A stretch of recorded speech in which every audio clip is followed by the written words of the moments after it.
This is an age of disruption, of profound revolutionary change.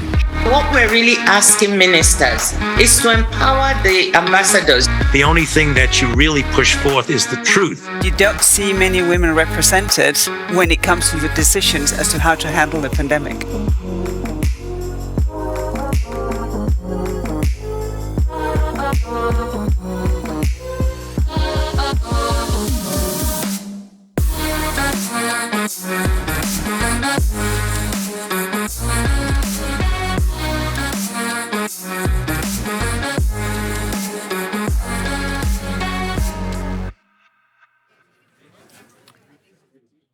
Good afternoon. My name is Mathieu Paulet. I'm a tech reporter at Politico, and you are watching Politico Live, the extension of Politico's unbiased journalism.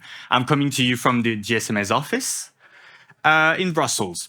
So, as you know, the EU is all about the single market, a single market that allows you to live, shop, work, or retire in any EU country and enjoy the goods and the services seamlessly, no matter where you choose to stay. And I think each and every one of you in the room here today reaped at least some of these benefits.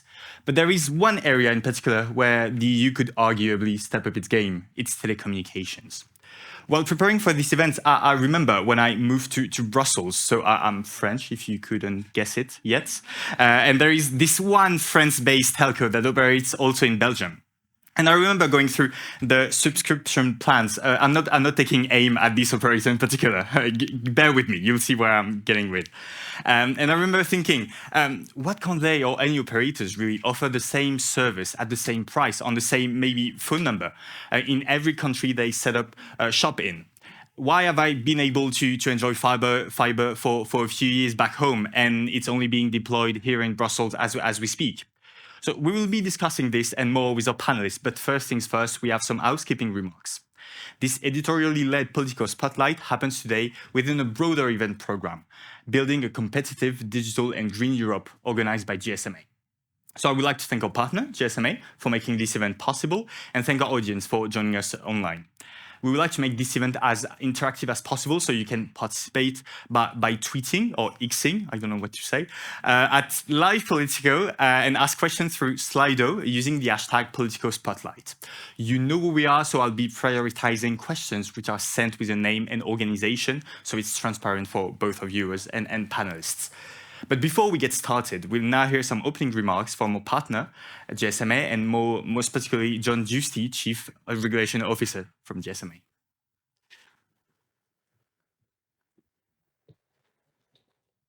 Thank you very much, Mathieu. Ladies and gentlemen, let me say it's really a pleasure to welcome you here to the GSMA Europe office for this important and I would say timely panel discussion organized by Politico. The question of the future of connectivity in Europe and how together we can unleash the true potential of the telecom single market, I think is really the center of a policy debate here in Brussels today. As President von der Leyen said in last week's State of the Union, it is an economic and national security imperative to preserve a European edge on critical and emerging technologies. But delivering on this will very much depend on Europe's digital connectivity infrastructure. And that is why European telcos have strongly welcomed the European Commission's consultation on the future of connectivity within the EU and what it will take to meet the digital decade targets. By 2030, digital technologies will underpin every aspect of Europe's economy and society.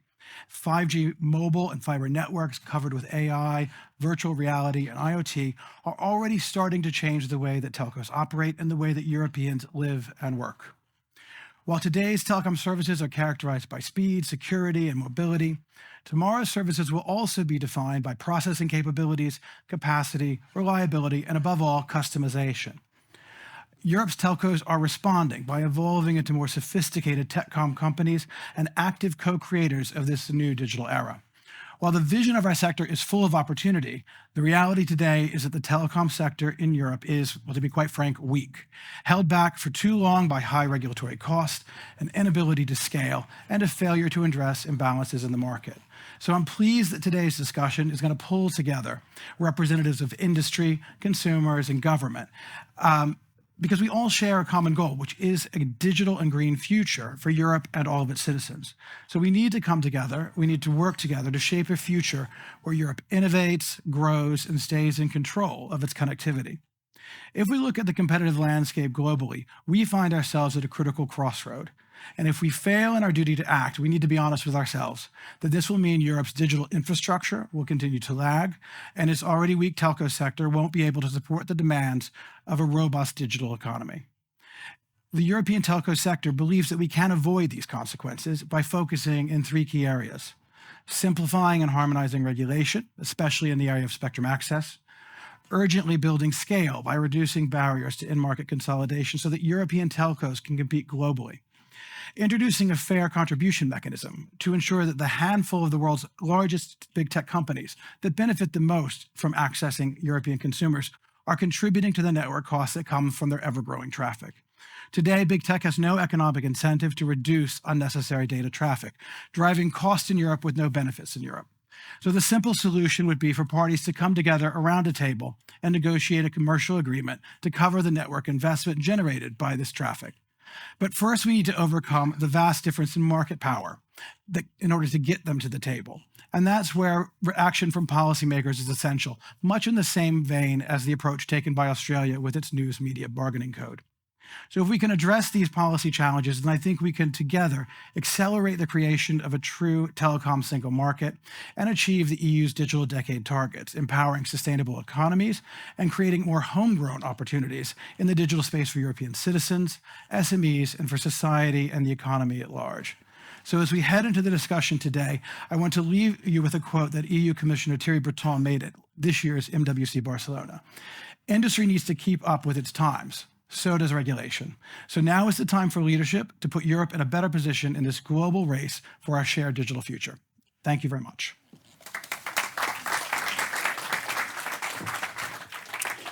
Thank you very much, John, for your insightful take on the topic. You make it sound very easy. We'll see about this. I'm going to ask now our panelists of the day to join me on stage, please.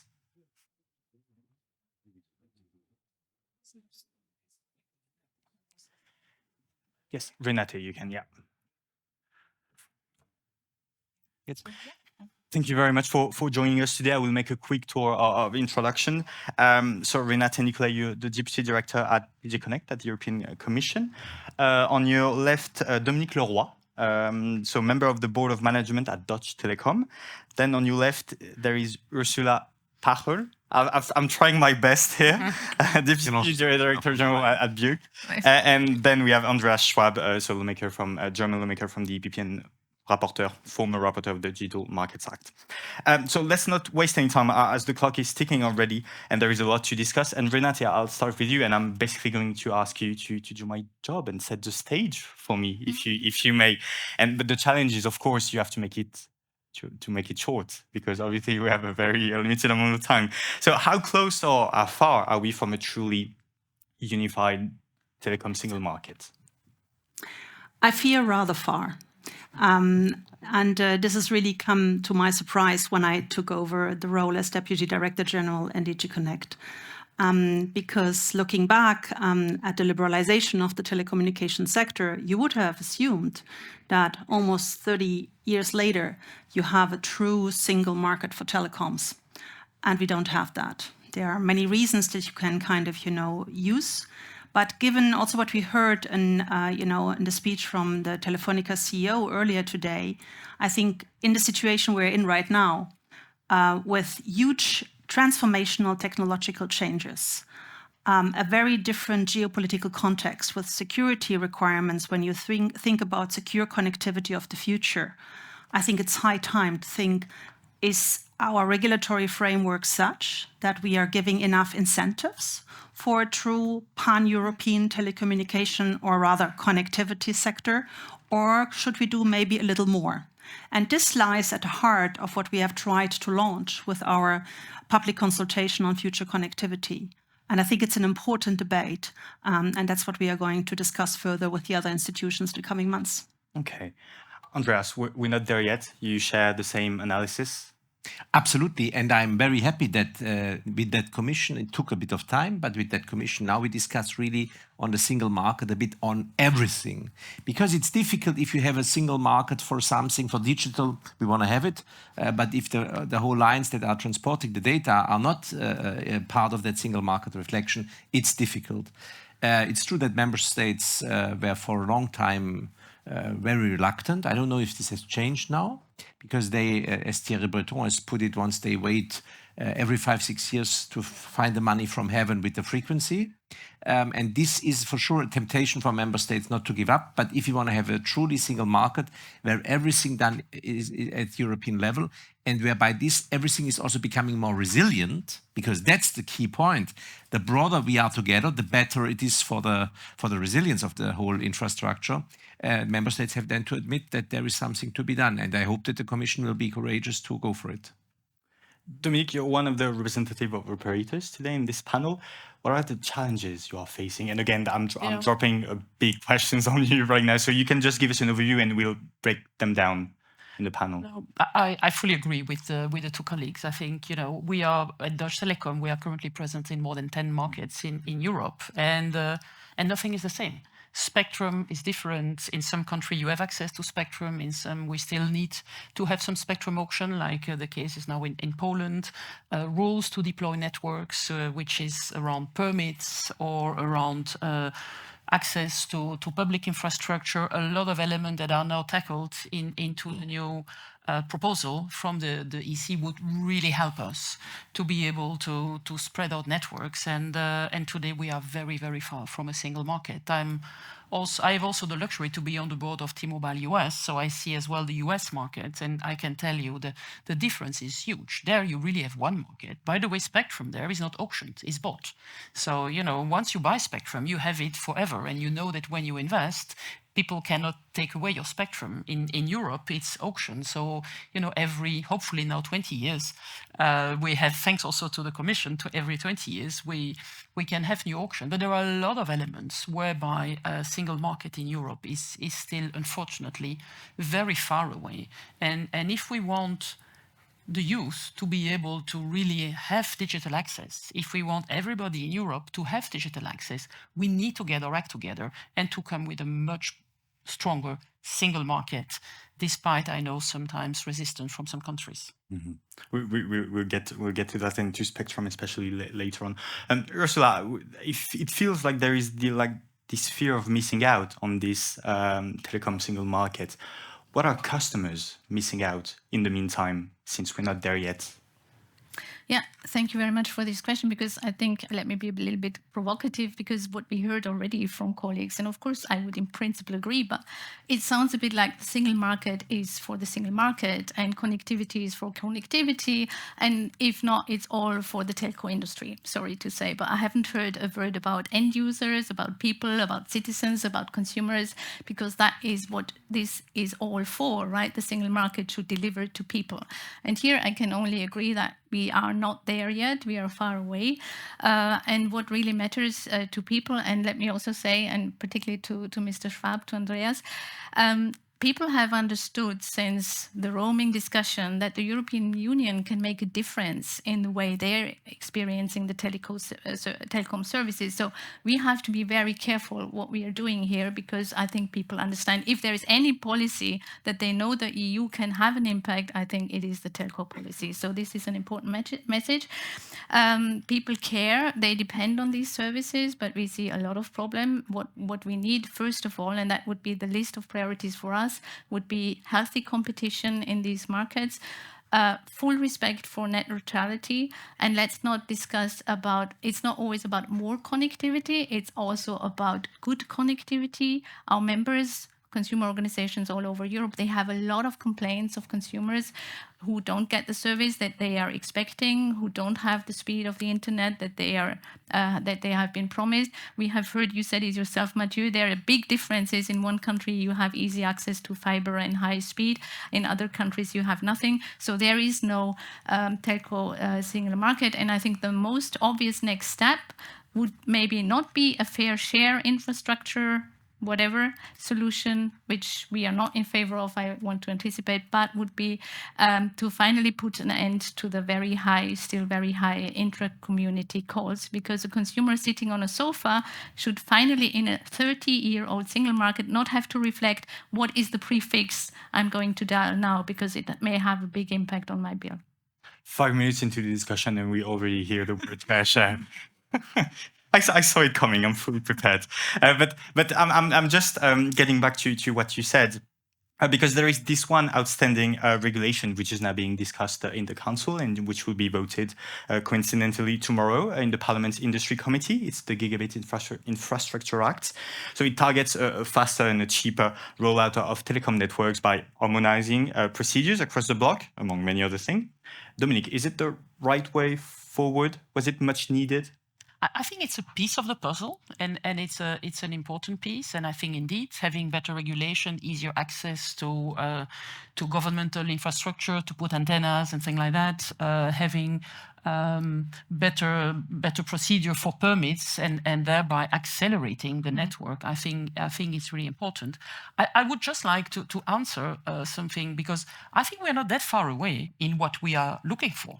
I mean, everything we do as telecom industry is to try to bring the best internet for our customer and with the best service. And so in the end, I think what we are fighting for as telco industry is precisely that. How can we bring fiber? How can we bring 5G? How can we bring good service? And so far, the issue very often we have is that there are a lot of impediments around us to be able to do this. Starting with, you said healthy competition. I think today we have a rather unhealthy competition.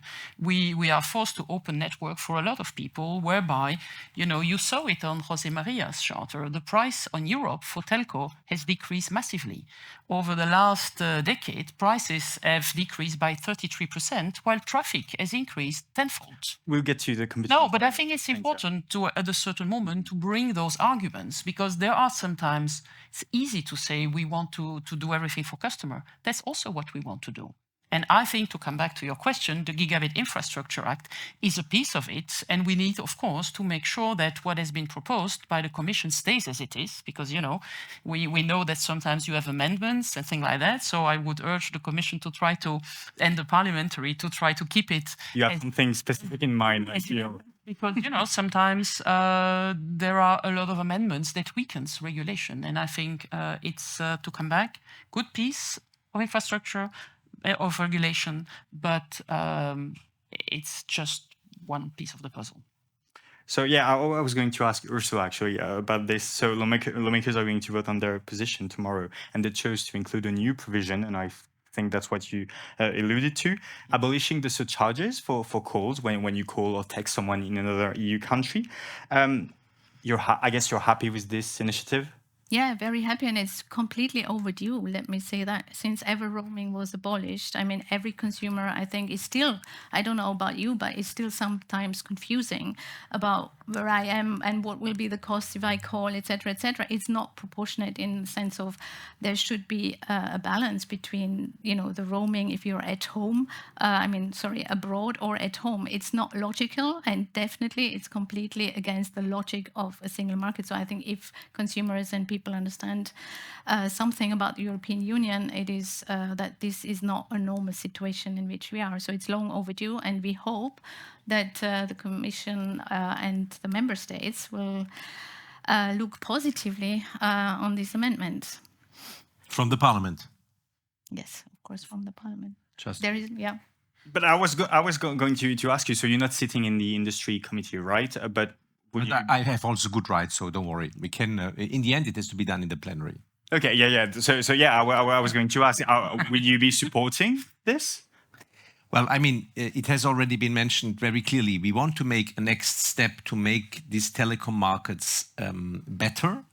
And for sure, it starts most of all with the public perception about this. Therefore, I do support that.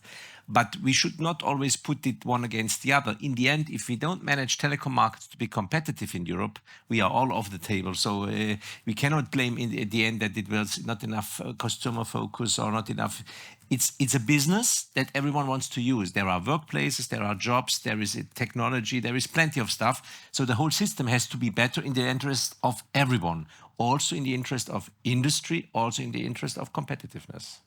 And so, Dominica, on this EU intra communications, I understand operators, or maybe we speak on your behalf, are not so thrilled about No, this. we are not happy with that, because in the end, first of all, there are a lot of alternatives. So the market is a competitive market. So it's not that it's a market which is not functioning.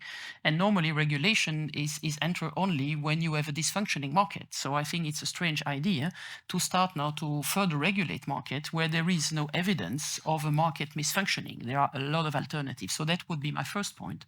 And the second one is that those tariffs have been decreased massively since the ceiling of 19 cents has been put forward. I think today we are at 6 cents on average for mobile, and even 3 cents on average for fixed. So for a lot of people, it doesn't represent a lot of cost. It's very marginal. For the industry, it is still one place where we can still have some revenue. And in the end, I fully agree with what you say. It's a balance. If every time we have some revenue as an industry, there is a regulation that comes and take that away, and on the other side, there is nothing where we can further as industry grow our business and face inflation, because the issue we have currently, a lot of countries, we have huge inflation. I mean, cost to deploy fiber, the civil work costs increased 45%, electricity increased 40%, telecom decreased 12% over the last 2 years. There is almost no country where we have been able to increase prices. So there is a certain moment, a total unbalance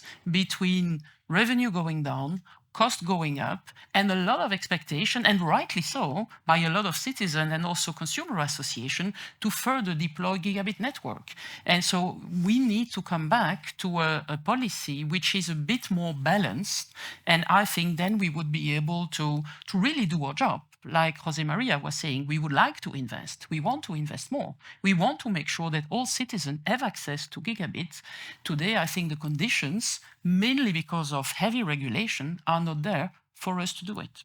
I promise we'll get to the competition, the investments. But just so, Renate, to close this on the GI and most particularly the intra-EU calls, my understanding is that the idea behind this initiative from lawmakers is to take the matter into their own hands, as the caps are to expire actually next year in May.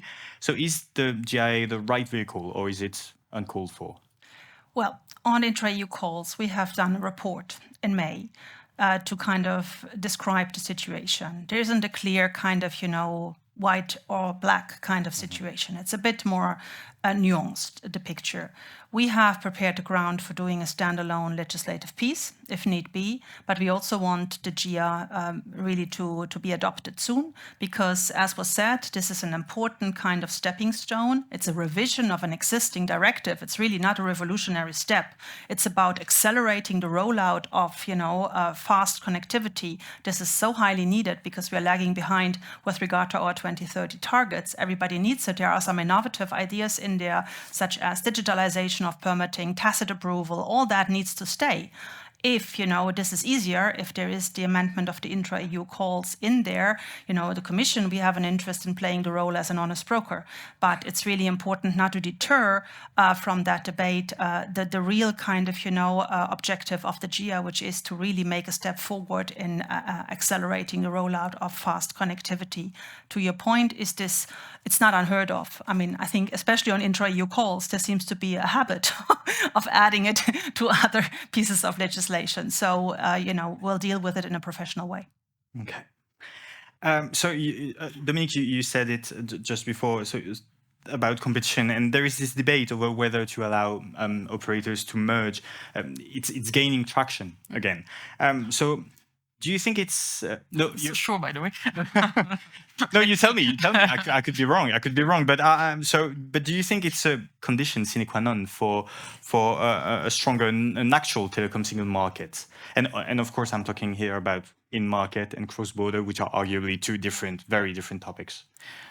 I think José María showed it as well. I mean, you have three main players in the mobile industry in the US let's say more than 100 million inhabitants by player, and in Europe we have 5 million If you divide the population of Europe by the number of players, we are reaching 5 million inhabitants maximum.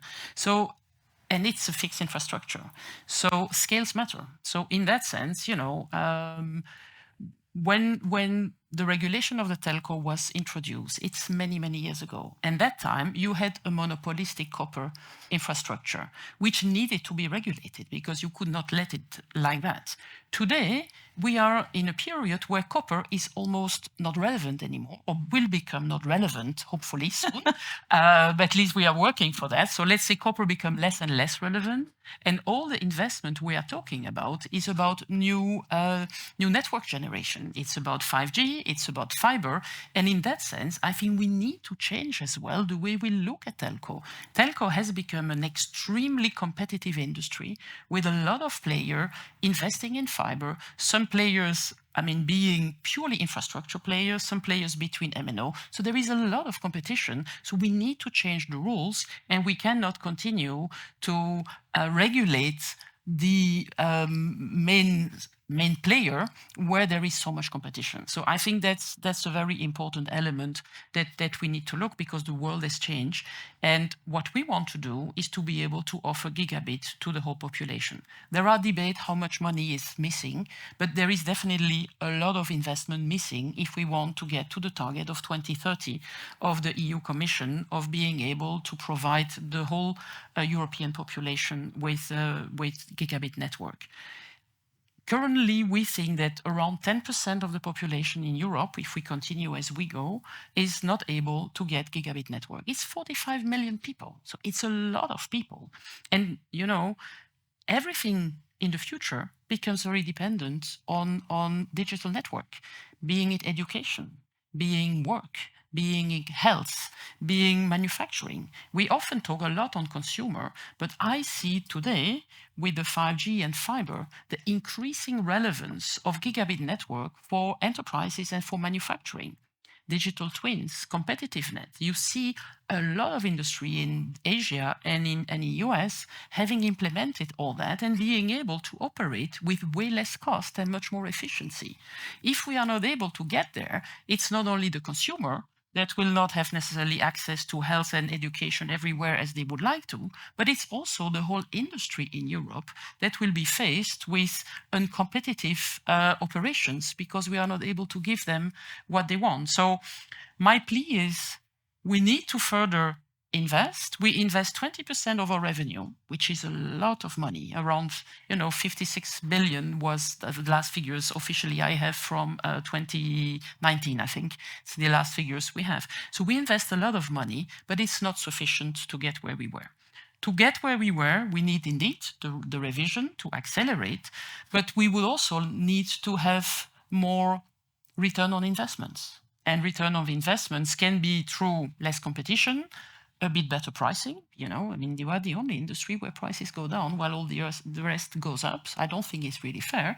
Or we will potentially have the debate afterwards about fair share, which probably is the other piece you want to highlight. We'll move to this, and I can sense that. So there is a totally dysfunctioning industry. Yeah. We have the same objective. We know how important it is, but we need to change the rules of the game.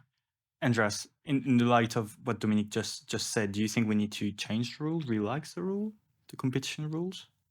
Well, I would elaborate a bit further on what has been said, because to a certain extent, the current structure of the market gives very wrong incentives. Maybe we take the Italian example. Telephone Italia Mobile has just sold off assets that they would perfectly use. But for investment relation reasons, it's better to sell them off. Like that, it seems to me we cannot move on structurally. It's a situation where capital markets put pressure on companies that have nothing to do with telecom reflections, but with investment reflections. That's not what we should support. And for that reason, we have to wonder, what can we do to improve the situation? I believe that we can do something by giving, again, a more broader focus on telecom companies with the business models that they are having. And for that reason, if we see an advantage in scaling up, we have a chance to make that telecom single market reality now, then for sure that would be an option where everyone could have a profit of users, customers, businesses, and Europe as a whole. And therefore, I think we have to change. Now, DG Comp is always saying, first, we have to start consolidation at national level.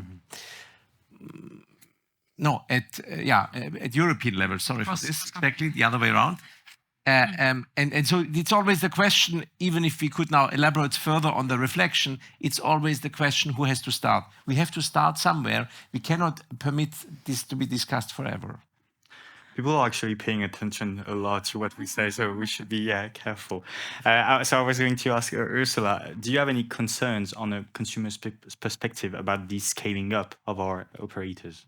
Yes, a lot of concerns, obviously, because I think for us, the guiding idea is that the telecom market has been a success, if we can say so, because it was really based on the idea of having a competitive market, of having good competition that leads to more choice for consumers, to better prices. And that has been the narrative and has been the concept. And that is what we think must be maintained, because everything else would lead to negative impact on consumers. And the US, if I may say so, is not a good model to follow, because we know, and we have a lot of contact with US consumer organizations, that prices are much more expensive there and the choice is less. So we don't want to have US circumstances here in Europe. I mean, that is very clear. So that's not the way forward. So we still believe that competition can do the job. We fully agree there must be these investments. It's absolutely important that there is the connectivity, absolutely. But we think there must be discussions about all sorts of solutions to this. We have still the European Electronic Communication Code that has not been fully implemented. I don't know what the state of the play is. Last year, there were still 10 member states who had not implemented the code, where there is also provisions that should facilitate access to public funding, etc., etc. But the concentration is currently really only on this, whatever you call it, network fees discussion. And that seems to be the silver bullet for the telco industry. And we think it's not a good idea. But I can explore that further. So Renate, do we need to help operators like build scaled? And how can we do this? And also, I'd like you to follow up on what you said when you were already following up the CEO of Telefonica saying, does it make sense to have more operators in the, which way is it? They have more sense to have more operators than in China, in EU than in China. That makes sense.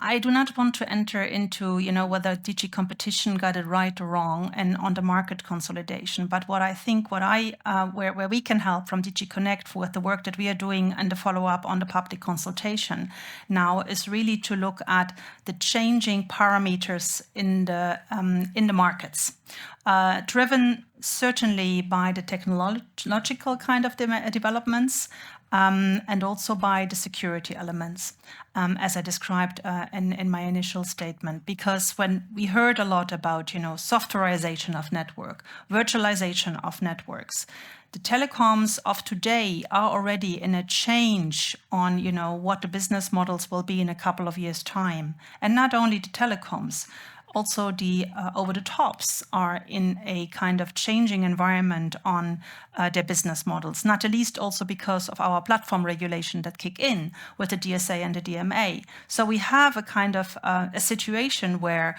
with, edge computing, edge cloud computing, net slicing, we really move into an area when we then kind of agree that it's not the Commission that has set the targets, it's the EU that has set the targets. The 2030 digital decade targets have been agreed by the Council, with the Parliament, and the Commission. So this is a policy plan that is not kind of created in the Parlement, but that is an EU policy plan. So if we want to move in that direction, we really have to kind of join forces here. There will always be public money. I mean, it's very good to know that from the Recovery and Resilience Fund, the 20% for digital have all been overshot, but it will never, give the full kind of, revenues that we need here, especially when we move into the Web 4.0 or the virtual worlds, where we want, the industrial kind of virtual worlds. We want kind of for the consumer, the virtual worlds. We want to kind of build on our strength in Europe to kind of,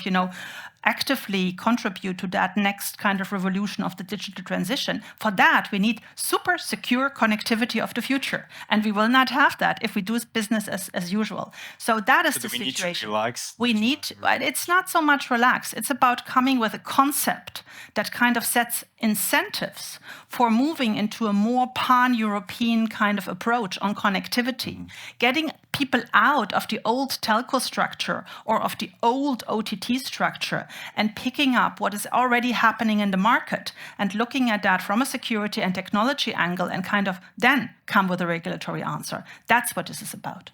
Okay, fair enough. I won't insist. So I'll take a question from Slido. Please don't be shy. You can send them. What are your hopes for the EU elections regarding the telco sector in terms of what should be on candidates' radar and pushed once in the office? Would anyone like to say anything about this? Any on EU elections?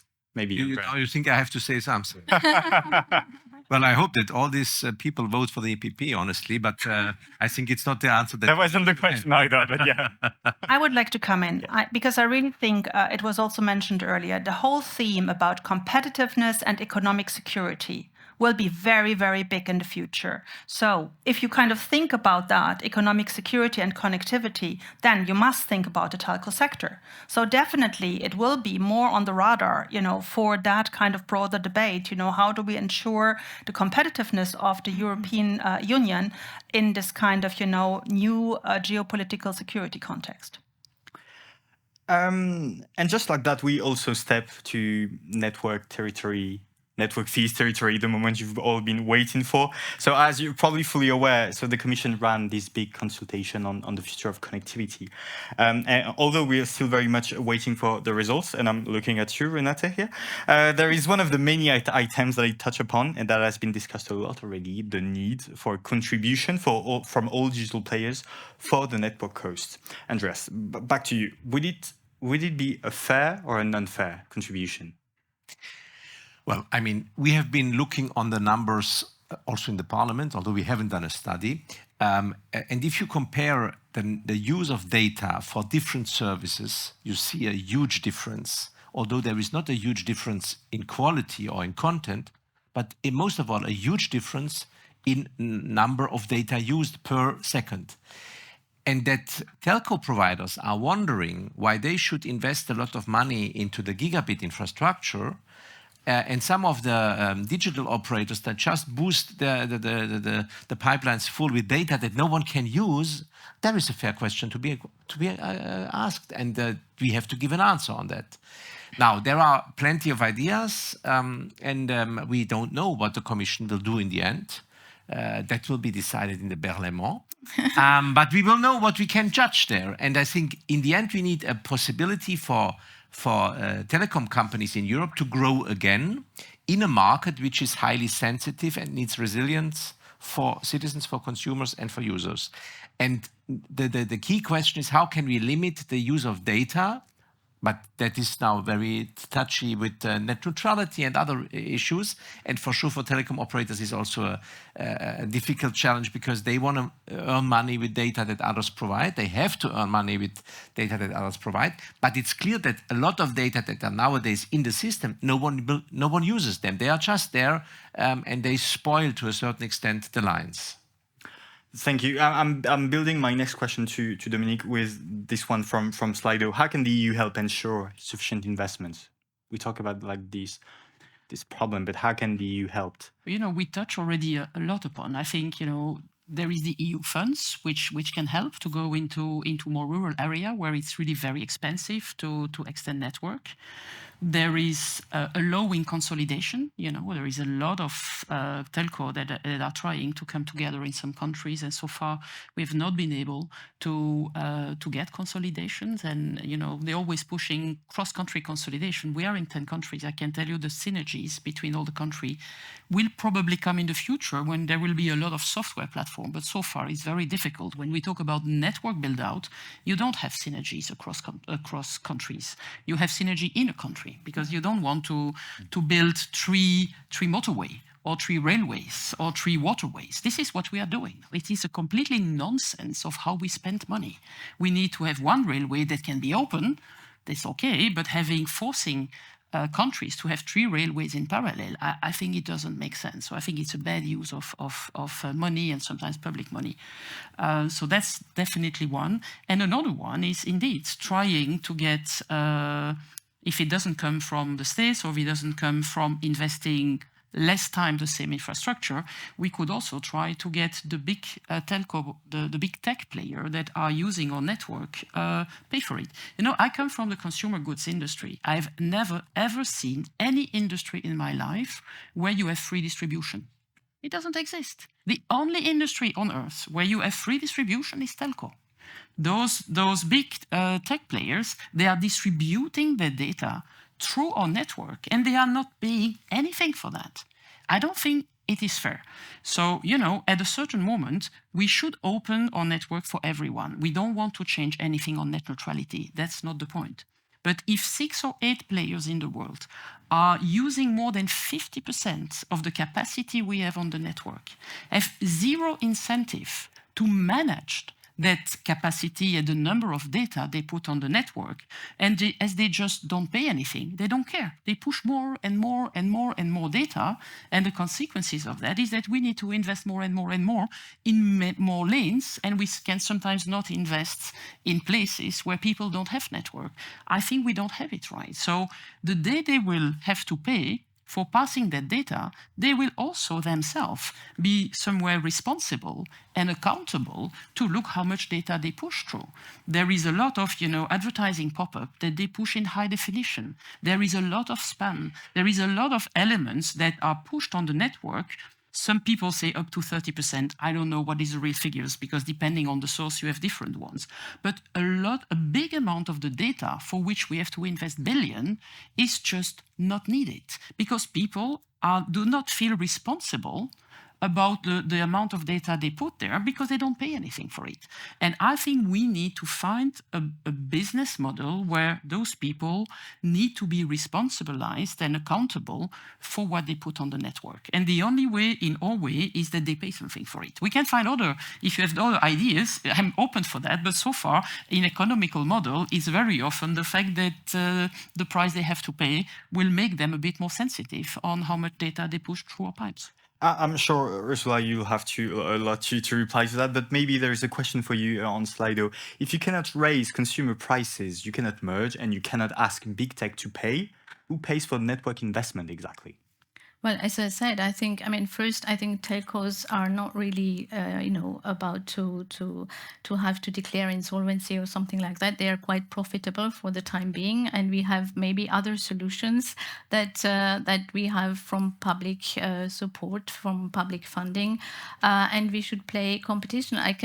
This is not only our opinion as a civil society organization, but we know that BEREC, who is not n'importe qui, that they have found that there is no failure in the market, and that this investment gap that the Commission, as far as I understand, evaluated is maybe not really what it is to be. So I just say there are some doubts about what is really missing, and I think we should have, and that's the point I want to make here, a more open discussion with other solutions that only concentrating so much on this fair share, network fees, whatever you call it. That's the point, because there are, if you want, I'm happy to explore what are the downsides that we see and why we are so worried. And let me put it very clear here. We are not friends of big tech. I'm not here to defend big tech. We are in court, our members are in court against big tech. We have worked very hard on the DMA and on the DSA, on everything else. So this is not the point here. But we think that there are very serious concerns in relation to competition. So first of all, what would be the impact be on the ecosystem? You have a completely different relationship then. Now it's consumers, it's customers who pay for connectivity. Then you would have big tech paying for the use of the networks. You will have, the question arises, would telcos still have incentives to innovate, to invest? Where would that incentive come from? there are some companies who will pay the big tech, and there will be other companies who need to use these networks who will not pay. Are they going to be treated equally? So it doesn't, there are not the right incentives, speaking about incentives, in our opinion, if you would use that type of policy approach, not to talk about net neutrality. Okay, we have a net neutrality obligation, we have the law, but everybody knows that there is different ways of interpreting the laws. We have had a long net zero practice that was promoted up and down by the industry, and it took, we have always said this is not in line with net neutrality. It took many, many years for the European Court to say this has to be stopped, it's not in line. So a full list of very serious concerns in relation to that very solution, apart from the fact that, in our opinion, it has not been fully consulted, we didn't have a full public consultation, we don't know what is going to come our way, but it's not the solution that we see. So that's the consumer's perspective. Okay, fair enough. I was going to ask, we don't have much time left, but there is still one topic, spectrum, that I'd like to address. So I'm going to ask you to keep it very short. Has the Commission made up its mind on the matter? Yes, we're working also on that as part of the kind of, work that we are doing for the future connectivity. And it's clear that spectrum is a hypersensitive area for member states, but it's also very clear, and you will see in the soon to come summary of the public consultation, that there is very soon. Very soon, because we heard before the summer, then during the summer, Imminent. after the summer. Imminent. Oh, you're coming up with a new wording. Okay. Imminent. Can it be by the end of the week? Well, I think it can. Okay. And anyway, you will see that, for instance, the lack of single market on spectrum is definitely an important kind of concern. I think we will have to do it in an intelligent way. I think there are areas, when you look, for instance, on satellites, where we can maybe go further. And on the rest, I think we really want to untap the potential that was already in the code of the more kind of coordinated use of spectrum, better kind of coordination, where unfortunately, even though the adoption of the code is now a couple of years ago, we haven't seen a lot of kind of fruits coming out of that. But spectrum is definitely one of the key areas where we want to make a step forward in terms of single market. So, Dominique, I understand also for operators, aligning licensing condition ranks very high in your priority. Can you maybe elaborate why, while keeping it short, because we'll be running out of time. So can you keep it short and explain why it matters to you? You spoke about it. We spoke already a bit about it. I think, spectrum for us, the main element is that there should be a fair allocation of spectrum to the different players, and it should be at a decent price so that we can still invest, because we have seen auctions where price for spectrum was so high that in the end, the operator had to pay such a price, you could not implement it. And I don't think that should be the purpose, that spectrum is paid at a high price for government, and then in the end the citizen are not benefiting from the rollout of the network, and then we need to have a lot of subsidies afterwards. So I don't think that's the right economical model for us. The length of the spectrum allocation is also extremely important. Spectrum is the raw material for mobile operator. So, if we build a whole network, which is about billion investments, and we don't have certainty about having that spectrum for 20 years or more, why would you invest? Because if the spectrum can be taken away from you, all your investment becomes idle. So that's also an extremely difficult situation to foster investment in spectrum.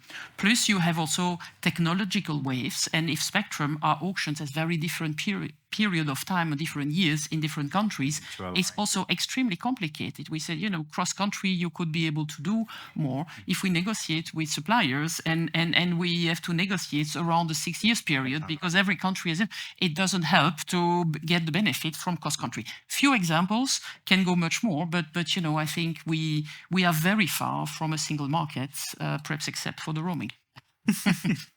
So I'm afraid this discussion is coming to an end, but I couldn't let you go without asking you about this Telecoms Act that Internal Market Commissioner Tribotron has been floating around. So is there a need for it? What should be in it? Please keep it short.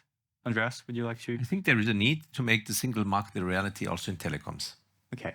So you think that could happen with the Telecoms Act?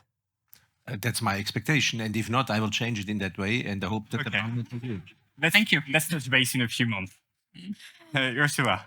I mean, as I said, I think we should be cautious. What we should, and this is the question about the EP. So, what is up for the elections? What do people care about? And it's the elections of European people. So, it should be the intra-community calls and making them cheaper or abolish the extra fees. It should be the digital divide. I mean, this is what people understand. I think this should be the short-term objective. And we should not now quickly, shoot out something that is like, I don't know what it's going to be, a fair share concept, whatever. I think that is not the right way forward. We should do something that people understand at this very moment and then continue the discussion with a proper consultation, a proper impact assessment, different options on the table, because we don't have a lot of options, and that would be the way for us. Thank you. Dominique? I really hope that the Telecom Act will come and will enable Europe to keep a place in the new digital world that we are entering in. And I think the fear I have is that in the end, we will wake up in a few years by seeing Europe is not relevant anymore. And we have not offered our new generation of children what they want in terms of digital highway and digital empowerment. And it is now that we need to act. And I think we need to look at it from an ecosystem and not only from a side part of it. And I would really love to be part of that rejuvenation of digital Europe. Thank you. Renate, let me rephrase the question just for you. Is it actually happening? And if so, when and what will be in it? Because I guess you have more insights on this than us. Maybe not. I may be wrong, but you tell me. I think the time of business as usual is over. I think telecoms have come back to the political radar, and rightly so. So there is intense work. We still have a lot of months to go in this mandate. There will still be a work program of the Commission for the next year. I have seen other important legislative pieces that have been rolled out at the end of a mandate to kind of set the scene. And this is what I'm working for. I didn't hear an answer to my questions here. I'll have to insist. It will be an act that will design the future of the connectivity for Europe. So it will happen before the end of the mandate? If you ask me, yes. Hopefully, at least. Okay, fair enough. But as a proposal, not final adoption.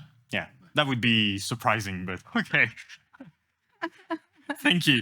So with that, I'd like to thank our panelists for a fascinating discussion. I think there have been like some food for thought here. In particular, so we see all the challenge and the room for improvement, especially on spectrum, on consolidation, and also some remedies maybe that are on the way. Maybe by the end of the mandate, we'll see about this. Finally, thank you. Thank you to our speakers for joining us, and you, of course, the audience, and also the people joining us online. And finally, thanks to our partner, GSMA, for making this event possible. We'd love to hear your feedback, so feel free to email us about the event, at live@politico.eu. And finally, you can check our Politico event website for the latest lineup on all our events happening this year. And don't leave just yet. There is some reception, and I've been told amazing thing about the food, Spanish food apparently. So I'll see you there. Thank you very much.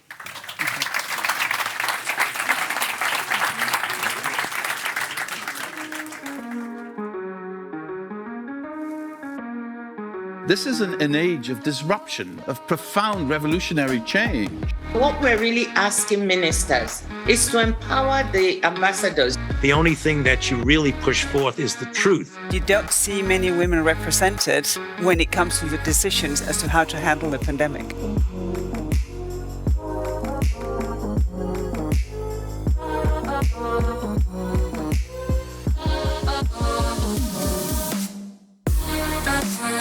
Yeah.